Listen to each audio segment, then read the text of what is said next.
Today we will briefly delve into the subject of national identity. A common situation which is more and more discussed in the Taiwan press is the Taiwan people's identity crisis. For the most part, this identity crisis is spoken of in terms of the Republic of China passports held by Taiwan people. Several years ago, we learned that some Taiwanese groups had collected money to hire a lobbying firm in Washington, D.C. to look into this problem.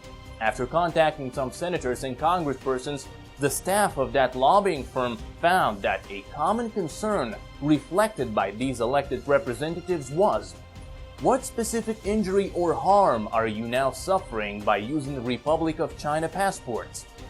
To many people in Taiwan, this is an unusual question. Why, do you ask? Well, in studying constitutional law, there is one fundamental provision which is often pointed out as being extremely important and which should be included in any listing of human rights protection. That is, human dignity shall be inviolable. To respect and protect it shall be the duty of all state authority.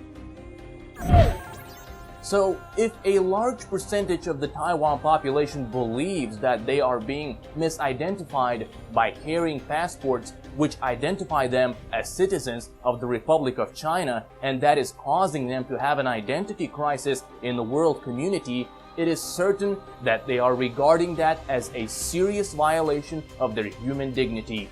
We should respect their feelings in this matter. But over and above this, we can turn to more specific issues of injury or harm.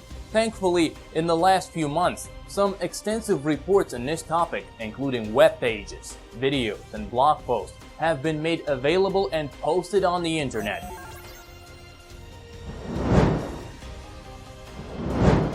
Today, we want to introduce 3 interesting reports.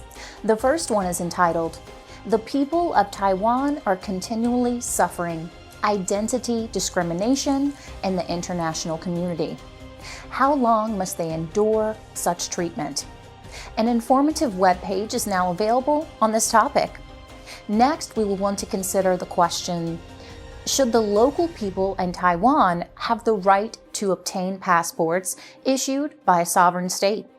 For more information on this, please see the web page and the video. Additionally, it is helpful to recognize the similarities between Cuba after the Spanish-American War and Taiwan after World War II. Yes, after understanding the legal fundamentals of this comparison, we can obtain some important insights into how to determine the correct agency for passport issuance in territories like Taiwan, whose legal status is described as undetermined. The Taiwan Relations Act states that the preservation and enhancement of the human rights of all the people on Taiwan are hereby reaffirmed as objectives of the United States. We are happy to present the first set of 3 online reports to our audience today. We hope that all researchers in think tanks dealing with Taiwan will take the time to make a comprehensive review of this information.